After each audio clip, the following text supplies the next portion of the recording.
Right, so the angle that AEW did last week split opinions right down the middle, which is totally cool. But now that we got to the follow-up, I'm just going to tell you, I absolutely love it. Also, hello my friends, and welcome again to AEW Ups and Downs from my hotel room on the east coast of America. Things are just going crazy. Why am I still here? But I am still here. But am I still watching wrestling? Yes, I am. I just watched AEW from my damn hotel room, so I'm taking the finger of power.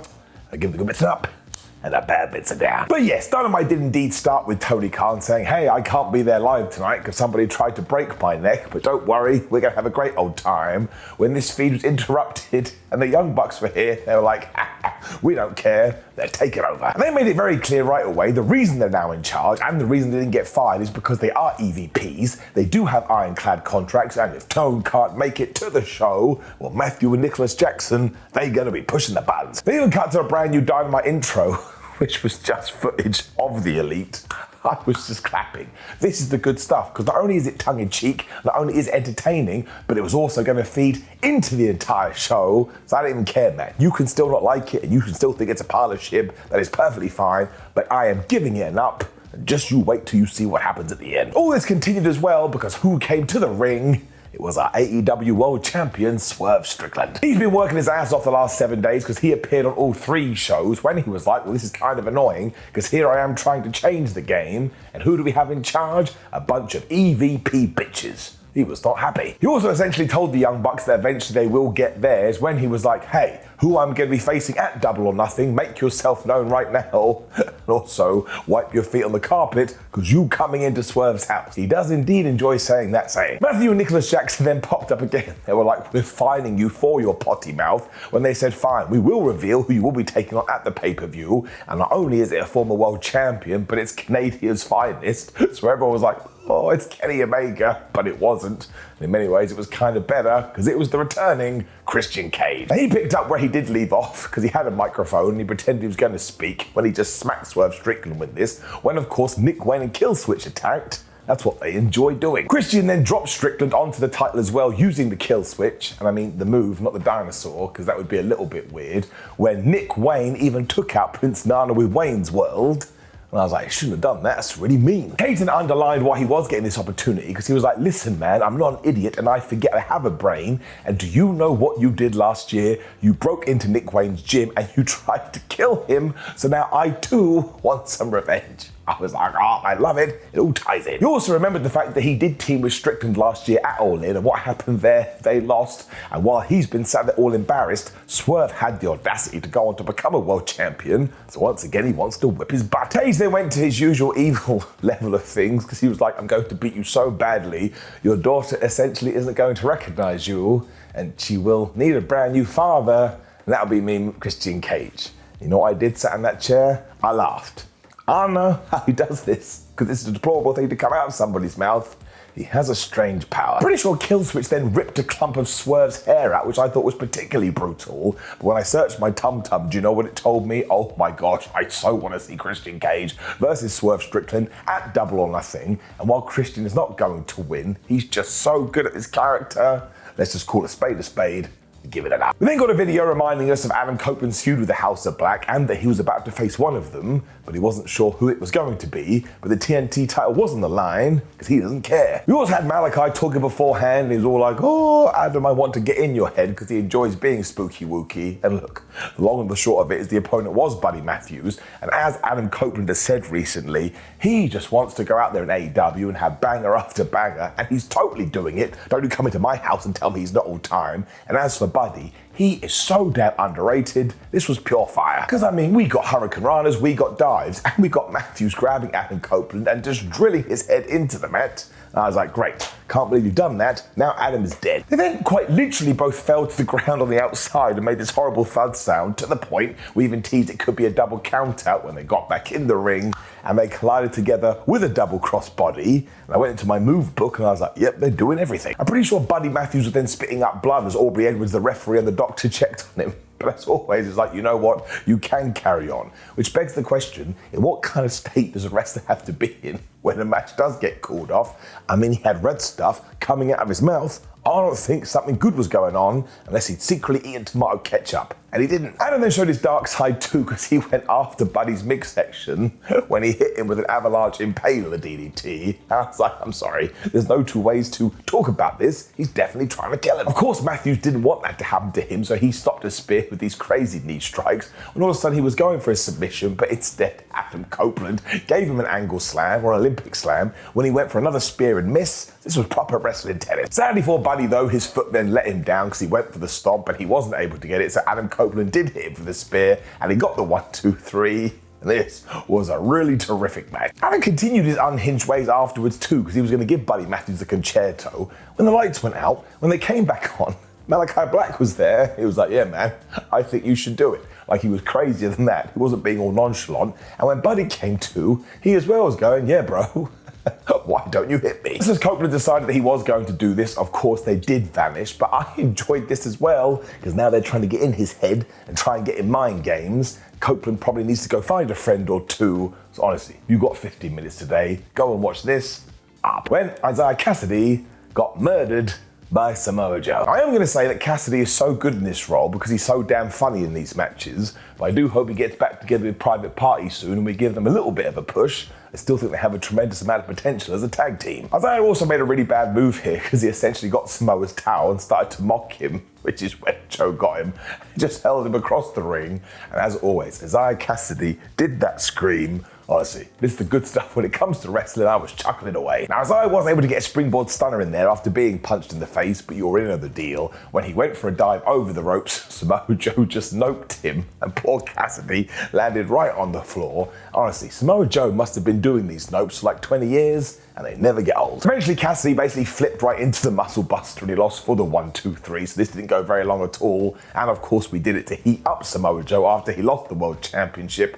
But this was just fun. And once again, I searched my feelings. I was like, holy crap, I'm having such a good time with this Dynamite. And I really was up. We then got reminded that it was going to be Sky Blue versus Willow Nightingale on Rampage, which was coming right after Dynamite today, when out came a sad piece of fruit, because it was Orange Cassidy. He talked about the fact that he had hoped after Trent and Chuck Taylor had fought last week that they would get this out of their system, but actually, when Trent attacked his old partner with a pipe after this, Orange has now been told that Chucky will never wrestle again.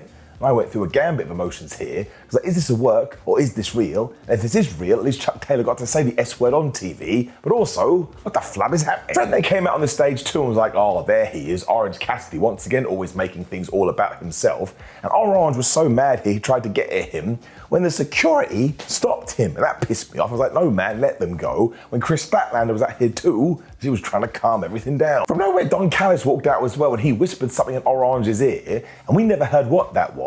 But they then walked off down the tunnel. Chris Statler joined them, as obviously Trent stood out and did the thumbs up thing, because he's a massive dickhead now. So if I was to guess, it would be that Trent and maybe even Chris Statlander are going to join Don Callis, because I think both of these guys are going to join heel. But you can see what we've done here. Clearly someone backstage at AEW has gone, listen, we need stories that are essentially cliffhangers, which was essentially what this was. And do I want to find out what the resolution is? You bet your ass I do. And how do I figure that out? First, I have to stand up straight and tune in next week. I genuinely think something has happened here, and I'm giving it an up. Renee Young was there with the Young Bucks. They were just like, man, Renee, you're doing a great job. They made me laugh again. They also wanted to know how the family was doing, as well as John, when they realized, you know what, we've had too much TV time today, so you should talk to this guy. And in walked Jack Perry. Now, he made it very clear what had happened last week was best for business, especially because Tony Khan had made him a scapegoat. But hey, if we are making a bunch of sacrifices, then TK was going to have to make one as well.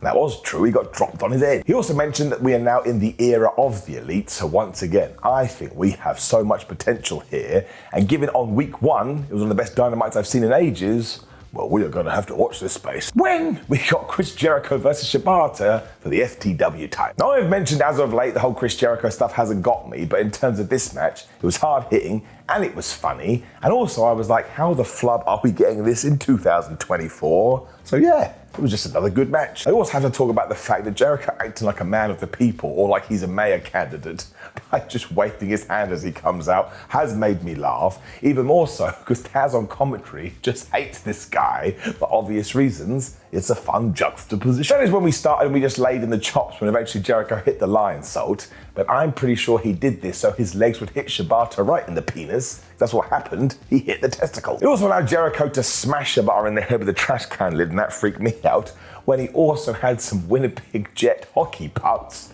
I was like, man, what a babyface. He took so long, eventually Shibata just STO'd him into those things, when he also essentially started to no-sell all of Chris Jericho's offense, including when Jericho put a trash can on his head and hit it with a kendo stick. Shibata just stood up and sort of shook it off like Taylor Swift. Once again, I was chuckling away, and I agree with you, I laughed too much. Shibata then also just smashed Jericho right in the head with the kendo stick, which was brutal. But when he ran at him, he also got hit with the code breaker, so once again, they were going back and forth. Somehow Shibata was then able to dodge the Judas effect when he locked in the choke, when what we predicted last week did happen. Look, I'm not going to make a big song and dance about it, because it didn't take a genius. I lied, I'm secretly doing. Because as the table had been set up earlier, out came Big Bill, and he just chokeslammed Shibata through the thing, and of course it is FTW rules, so you're allowed to do that, which begs the question why he waited so long. And because Chris Jericho is an asshole heel right now, he just climbed over Shibata. 1, 2, 3. So obviously next week it will be confirmed that Bill is now part of the learning tree. And in terms of this match, I may have done a 180 on this, so we are going to have to see what we do in 7 days. But in terms of this evening, it's getting it up. Renee was then with Willow, Statlander and Stokely Hathaway, and I tell you, Chris was apologising way too much for what happened last week. I genuinely think she's about to go bad guy. Nightingale also promised to beat Sky Blue later and beat Mercedes Moné at the pay-per-view. When Stokely started to go, man, people are saying horrible things about me, but I can't complain to Tony Khan anymore because he's not here. So you see what we're doing. We're making sure this Young Bucks thing goes through the entire show. And there's even a clip on the internet when Stokely Hathaway went up to the Elite's dressing room, and where it said the Elite, he put a little piece of paper that underneath said, "Are assholes." I think he's going to get in trouble. Now the Bucks must have been watching this too, because Paquette then ran out a text message that said, oh yeah, Willow Nightingale does have that match later, and we've made some stipulations, so you know what, Chris and Stokely, you are banned from ringside, and if you ignore this, Nightingale will lose her title. Ruh-roh. So I am totally on board on this, because now these two idiots are just going to upset the entire company, and I wonder what the comeuppance is going to be, and at the moment I don't know, because it's got to be something big. I'm excited. Brian Cage versus Claudio Castagnoli was next, so you know the deal. Because of course Claudio has lost a lot recently, so he needs to get his fire back as well with a big win. Given that Brian Cage is massive, that's a good way to get a big win. Although I will say, it would be nice if we did get some Cage some wins soon too. He loses all the time. They just busted out lariats to begin with because they are big men slapping man meat, when of course Brian did a Hurricane Rana. But when he tried to leapfrog Claudio, Castagnoli caught him and gave him a backbreaker. And this was my face.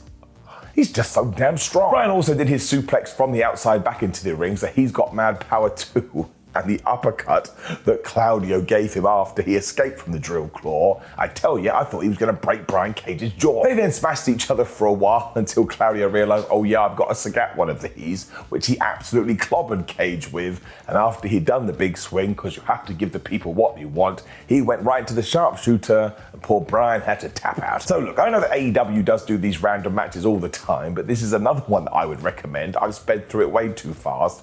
They just went totally crazy. Once again, I was just having a good time. I've had a terrific day.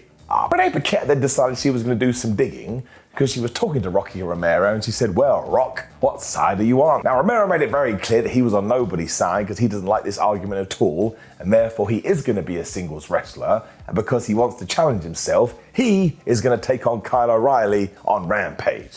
And I was like, man, it's usually Kyle O'Reilly calling people out, so maybe these two are just going to fight each other forever. Which is when Serena Deeb took a massive step forward to becoming the AEW Women's Champion, or at least getting a title shot. She was taking on Mariah May, who of course is the protector and friend of one-timeless Toni Storm, and these two, they also had their working boots on. They kicked the shit out of each other. They did wrestle to begin with when Serena started doing these submissions, and honestly, on one of these, it looked like she took Mariah's limbs and was just twisting them into positions they shouldn't be. And even I was sitting there going, I don't like this. I want to see no broken bones. Brian then got back into this by just smashing Serena Deeb right in the face when she drop kicked her in the head.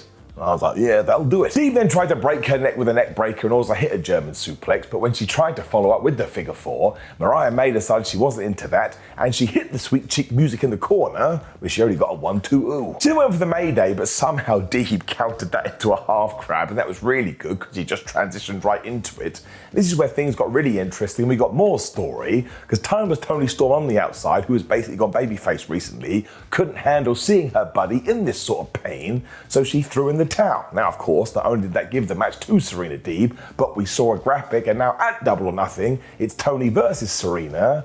So essentially, Storm made this happen for herself. You also have to imagine that down the line, Mariah May isn't going to like that at all, because I bet she could have got out of this should she had tried. So not only do we have this match for Double or Nothing, but we probably planted the seeds for something coming out the other side, which will be Tony Storm versus Mariah May, which we've been building for ages. So another round of applause from me. And it is getting up. Renee was then back too, and she wanted to know if Adam Copeland was okay, and he said that he was, but he also took about 72 years to actually have words come out of his mouth. I don't think he's okay at all. This is when Kyle O'Reilly walked in. He was like, oh, hey, bud, I'll be able to help you out with the House of Black whenever you want. But Adam Copeland noticed he was looking at his TNT title, and he was like, eyes up here, boy, otherwise I'll break you. So once again, we are just doing more teasing about what the future could hold. And do I want Adam Copeland versus Kyle O'Reilly? Given what Adam has been doing, you bet your ass. I was so happy after this too, because we got to our main event segment, and Kenny Omega was back on AEW television. I just love it. He got this massive hometown pop as well as he started to talk about his diverticulitis that's kept him out of the ring, and essentially told us at one point he was 24 hours away from dying, and this is why we have to stop all this nonsense online. It doesn't matter, this is the important stuff. He also talked about how he missed wrestling so much he couldn't watch it anymore, and that because of his illness he found that he started to shake.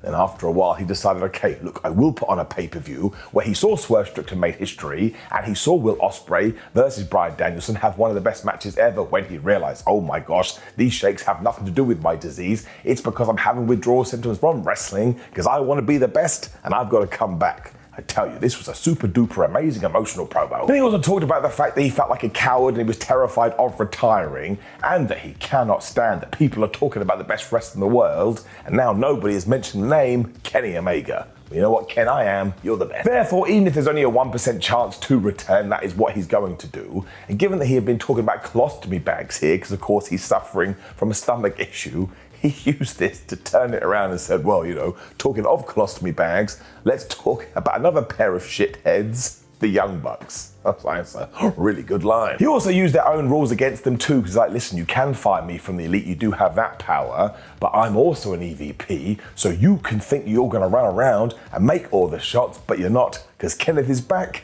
and I'm going to be an EVP too. This one absolutely leveled up because the coin dropped and out came Okada, and I'm not going to lie, my nerd gland kicked in, and they were looking at each other, and I was like, yeah, this rules. Kenny even said, hey man, you're my greatest rival ever back in New Japan, so give me a few months and we can do it in AEW. When Okada just went, nah bro, because you ain't the best belt machine anymore, I am. I was like, what is he doing? I'll tell you what it was. He was causing a distraction because Jack Perry flew in from behind. And even though Omega fought these guys off for a little bit, that damn jungly Jack then got a chair and he hit Kenny right in the midsection. And I was like, in that earlier promo, he told you he can't suffer any trauma to this area because he could die. And they went and did it anyway. Eventually, the Young Bucks ran out and they were like, listen, we've gone too far, though you knew what they were going to do, because they helped up their old friend when they hit him with the EVP trigger, which all things considered had even more meaning. And that's probably why they didn't do it to Tony last week. It was all part of their stupid grand plan. Okada was then even going to go for the Rainmaker when finally FTR ran out to make the save. And I was like, where the hell have you been? But once again, I tell you, I think this is great wrestling TV, and I really want to see where it's going to go. Because Rampage was airing right after this too, there was more to this, which I stayed to watch as well, because Kenny Omega eventually got stretchered to the ambulance. When the Elite were back, they got rid of FTR, and they tipped Kenny onto the floor as Matthew Jackson said, it's nothing to do with friendship, boy, it's just business. That's when I looked off into the distance and I thought, you are really, really awful people. So I really do think that AEW is onto something with this, especially because if you wanted, you could totally change the show for a few weeks. So I am going to give it an up. And again, if you're into well put together wrestling angles and you don't often watch AEW, just watch me. Firstly, thank you very much, but also you should check this out. Like I say, it is getting enough. As is this whole episode of Dynamite, because I love the fact we took this big thing we did last week and we didn't let anybody down, and we built the whole damn episode around it to the point I cannot wait to see what we're going to do next week. Now, of course, please do like the video, share the video, and subscribe, and click the video on the screen, which is ups and downs for all when we go through the draft, and leave a comment below telling me how wrong I am. And for those people that keep going, Simon, why are you so quiet these days? It's midnight and I'm in a hotel room. I don't want other guests to come yell at me. Be like when I go home at my parents' house for Christmas. I don't need that. Goodbye.